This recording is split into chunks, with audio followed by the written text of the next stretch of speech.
سرخط خبرهای مهم. زوداي тоҷикистон барои гирифтани хонааш ба додгоҳ муроҷиат кард. Огоҳии муфтии тоҷикистон барои омодагӣ дар рӯзҳои иди қурбон ва музокироти Украина ва Русия дар Истанбул анҷом ёфт.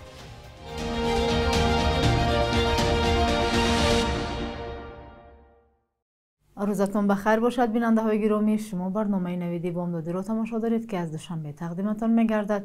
имрӯз сешанбе 3 июн. дар шаҳри душанбе падареро ки нисбат ба омӯзгори фарзандаш муносибати дағалона кардааст ҷарима бастанд. вазорати корҳои дохилӣ мегӯяд зоир ашуров ҳамзамон ба талаботи кормандони милитсияи ноҳияи Сино низ итоат накарда тартиботро дағалона вайрон кардааст. ба иттилои манбаъ зоир ашуров эроди омӯзгоронро нисбат ба бетартибиҳои фарзандаш беасос хонда нисбат ба омӯзгор дуруштӣ намудааст.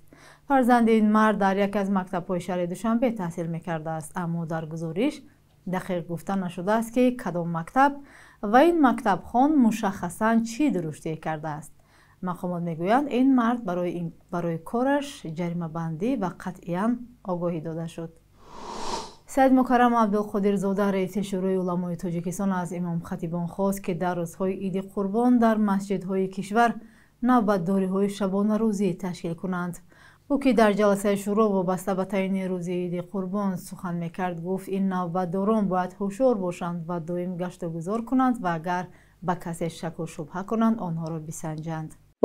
баъзи масҷидҳо бо сумкаҳо медороянд, сумкаҳоро манъ кунанд, беринда бигзоранд, нагдоранд сумка бе дохили чиз, ё сумка аст, ё папка аст, ё пакет аст, ё салафан аст, ҳар чизе ки бошад. ки вақте ки эҳтимоли ҳар чиз дар дохили ӯ даровардан эҳтимол ҳаст, онро чикор кунанд? Берин кунанд ҳатмӣ. мо шумо аҳамият намедиҳем, хеле муҳим аст, хеле муҳим аст.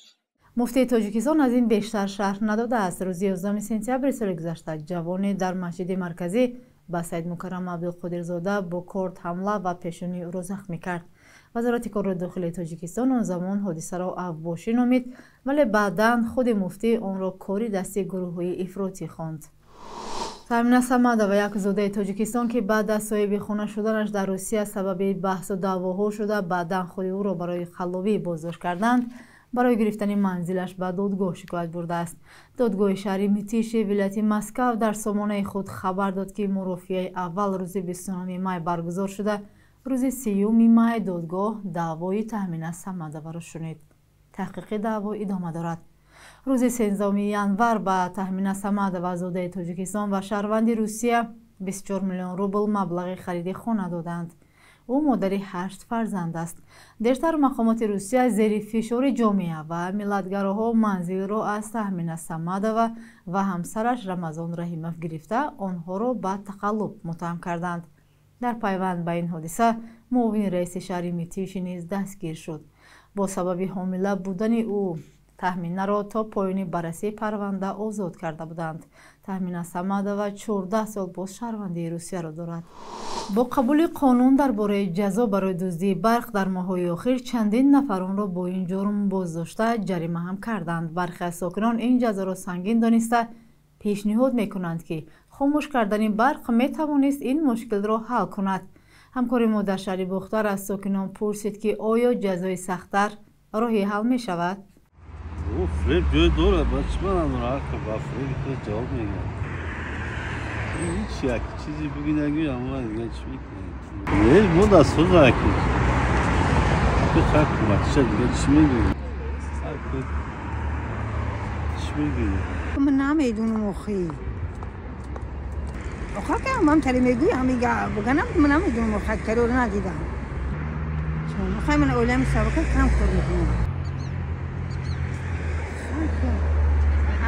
کمی خورم که از اون تشوه که نمیدونم که چنده نرخ نوشو نمیدونم من که او اهمیت هم نمیتونم میگه بگویم من نمیدونم میره همش شوهرم میدونم 36 دیرم بود می 36 می 37 می دیرم ایده پیشنهاد ما خیلی چیزا در نول همش وایو میکنن کانش ارزون شد نبرد قیمت میشه و اوجا گفته استیان نکنه میدونیم این نخود دولت به من خیلی خیانت میکنه لیکن ما را یک بار فریب کردگیان مسور با فریب کردگیان مسوربا بود می اوبا نه اوبا 500 سومون 3000 гирифта рафт меям ҳечим чидагӣ не балха не якум намедонам уро ҳамаша шавҳарам медонам ва ё мекунанда ҳамаша ҳолаш ҳаст автобусамон намедонам мо дар чизам қадр берем дар банк меспорем пули барқа пули нақдӣ не бенақдӣ меспорем ҳамаи шакл намедонам назар ба дигар ҷо аймо арзонтара мегарам хел бештар дар расонот чӣ пешниҳоди чиш месонам чӣ гуфтани нестем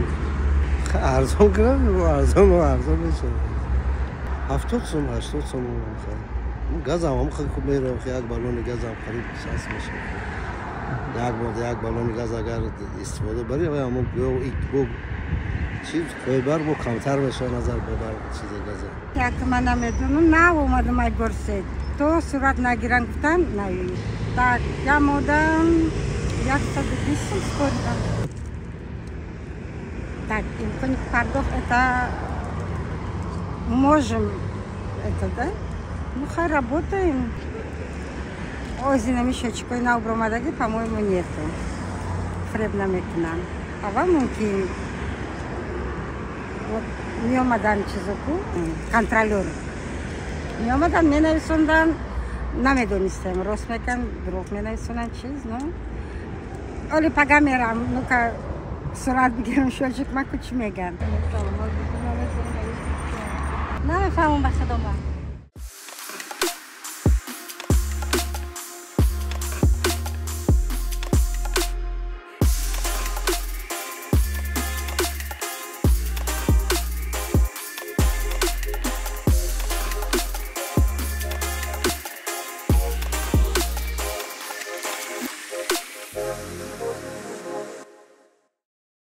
шоми 2 июн дар Истанбул даври дуюми музокироти ҳайатҳои Русия ва Украина ба анҷом расид. Дар ин бора ТАСС хабар додааст.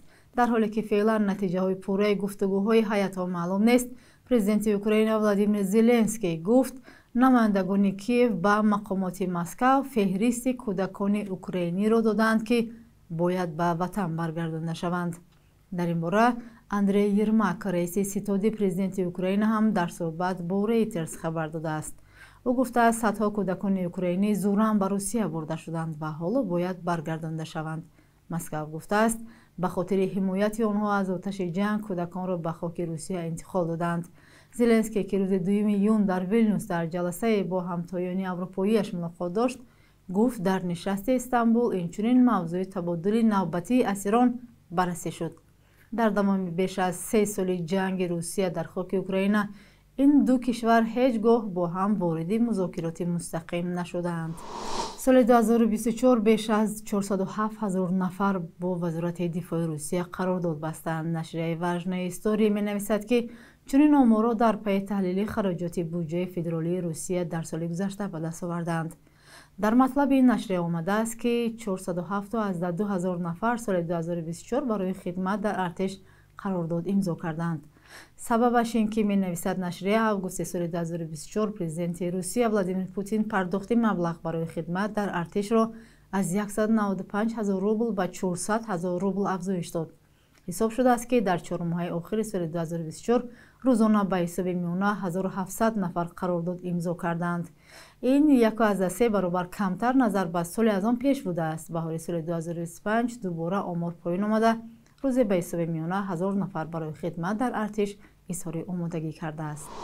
бахши як рӯзи таърих аз муҳимтарин рӯйдоди таърихӣ барои имрӯз 3 июн хабар медиҳад.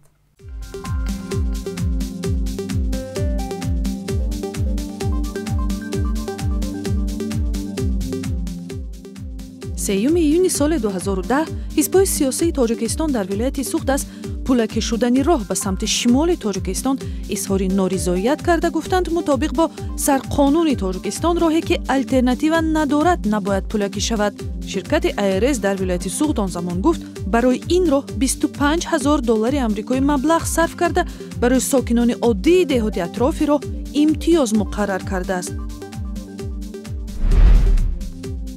با کمک بنیاد سوروس 3 ایون سال 2005 در نزد زندان زنانه شهر نورک برای زنان محبوس و کودکانشان باغچه تشکیل شد.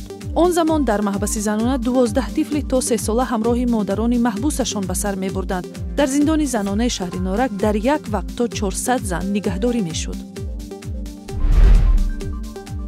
3 июн рӯзи ҷаҳонии дучархасаворӣ аст, ки ба хотири рушди тарбияи ҷисмонии шахсиву оилавӣ таъсис шудааст.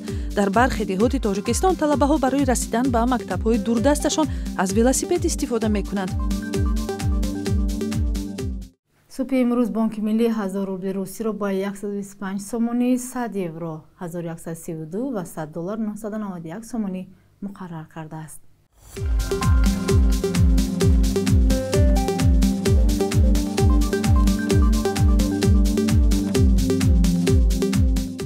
инҷо расидем ба поёни барнома. сипос ки моро ҳамроҳӣ кардед. То фардо дар ҳамин вақту соат худо нигаҳдор.